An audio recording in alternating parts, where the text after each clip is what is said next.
Mtazamaji wa Tanzania ITV, hujambo? Lakini kabla ya taarifa hizi, na kuomba uchukue sekunde moja tu uponyeze batoni ya subscribe na uwashe kengele ili kuendelea kupata taarifa kutoka mtandao wetu wa Tanzania ITV, na usisahau kuponyeza alama ya like.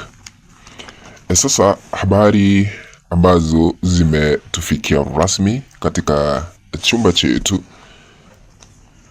tunapopeperusha matangazo haya kutoka Mbeya hapa Tanzania ni kwamba ICC yathibitisha kuanza kwa kesi ya Samia Suluhu Hassan na kufungua faili ili kuangalia ikiwa Samia Suluhu Hassan yuko na kesi ya kujibu au la.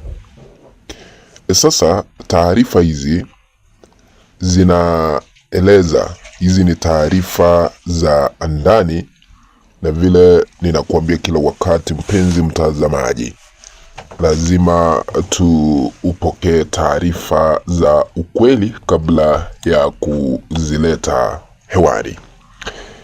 Sasa mwenyekiti wa mahakama ya jinai ICC ambayo ipo pale Uholanzi, Bwana J. Shah ametoa kauli kwamba tarehe 19 Januari mwaka huu wa 2026 wataanza kupitia rasmi taarifa zote zinazohusishwa na mauaji ya halaiki nchini Tanzania hapa kwetu wiki ya uchaguzi mkuu Oktoba 29, 2025.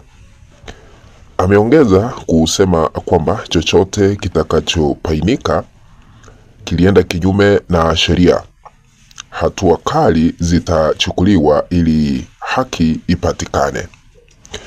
Kumaanisha tarehe 19 ndio faili zote za kesi dhidi ya Samia Suluhu Hassan zitaanza kufunguliwa kutathmini kuhusiana na mauaji yaliyoshuhudiwa Tanzania. Hata hivyo, kutokana na maelezo ya kwenye hotuba ya Samia kwenye mkutano wake wa wazee ambao ulifanyika tarehe 2 Disemba mwaka jana, alisisitiza akisema kilichotokea Oktoba 29 hakikuwa maandamano bali vurugu zilizodaliwa kwa madhumuni maalum. Hivyo nguvu iliyotumika inaendana na tukio husika. Hayo ni maneno ya amri jeshi mkuu hapa Tanzania aliyoyasema. Huenda haya yatamfunga tu. Hadi hapo kazi ya mahakama ni nyepesi, kwa sababu aliyeruhusu alishakubali mapema na anaona ilikuwa haki yake kuamuru watu wasiokuwa na silaha kuuawa. Echeni imeanzia kwa mkuu wa nchi, wapo wakuu wa mikoa RC ambao wanamsaidia rais. Hawa pia walisimamia kikamilifu utekelezaji wa mauaji vile inadaiwa, kwa kushirikiana na wakuu wa polisi wa mikoa RPC. Hawa nao huku mbele ya safari, sheria inaweza kuwauza na kuwajibisha, kwa sababu ndio walisimamia uhalifu huo.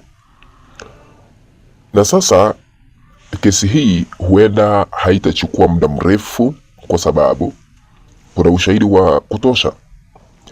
CNN iliweza kuangazia na kuonyesha vile jeshi la polisi walikuwa wanafiatulia watu risasi, wengine wakauawa mbele ya kamera, na baadaye CNN ikaonyesha vile watu walikuwa wanazikwa katika kaburi la pamoja.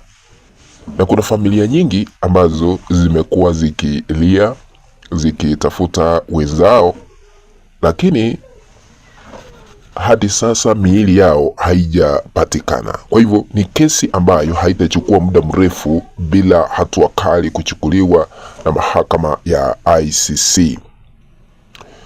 waliweza kujisahulisha kwamba kwenye maandamano yoyote yale, hata kama ni ya vurugu kiasi gani, hairuhusiwi kutumia risasi za moto, na mambo yanapokuwa magumu, risasi za mpira na maji ndio yanastahili kutumika.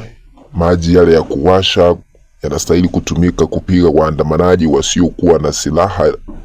Risasi za moto kama vita dhidi ya magaidi haikubaliki popote duniani.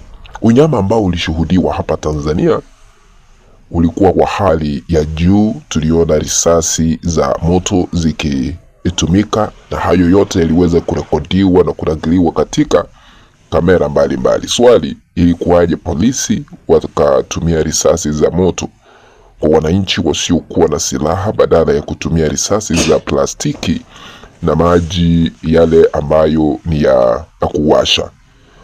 Je, kuna kupona hapo, wakati mama alishasema nguvu iliyotumika inaendana na tukio husika? Lakini kwa sasa mahakama ya ICC iko na kibarua, iko na kazi ya kuifanya ili kuleta uwajibikaji, ili kuleta haki, na tunajua hayo yote yatafika mwisho na hatua kali zinaenda kuchukuliwa na mahakama ya ICC. Na vile tume iliyoteuliwa na Rais Samia Suluhu Hassan ya kuchunguza maafa inapoendelea kutembea sehemu mbalimbali hapa Tanzania, wanaendelea kuyaona magumu ambayo ni thibitisho kweli watu waliweza kuangamia na wengi hawajulikani waliko. Wazazi wanalia mbele ya tume ile ambayo inaongozwa na Jaji Ichande, wakisema mtoto wangu aliweza kupigwa risasi, mtoto wangu alikuwa nyumbani, alivamiwa akiwa nyumbani akauawa, wengine wanatafutwa hawajulikani walipo kufikia sasa. Hii ni thibitisho rasmi kwamba vile hali ilivyo, huenda kesi hii itamalizika mapema vile inaanza tarehe 19 Januari mwaka huu, na tunaomba mahakama ya jinai ICC iweze kufanya kazi yake vile inaielewa tena zaidi, ili Watanzania tukaweze kupata haki na uwajibikaji na demokrasia iweze kuchukua mkondo wake, ili katika siku zijazo kusije kukashuhudiwa kile ambacho kiliweza kushuhudiwa tarehe 29 Oktoba mwaka wa 2025. Sina lingine ila tu kutamatishia hapo kanda hii. Ninaamini tutaendelea kutoa siri vile tunavyozipokea hapa Mbeya, na kabla nitamatishie hapo, naomba ikiwa unatazama kwa mara ya kwanza ama hauja subscribe unapotazama, na kuomba tuichukue sekunde moja ya mwisho ili uponyeze patoni ya subscribe na uwashe kengele ili kuendelea kupata taarifa kutoka mtandao wa Tanzania ITV, na usisahau kuponyeza alama ya like. Asanteni sana.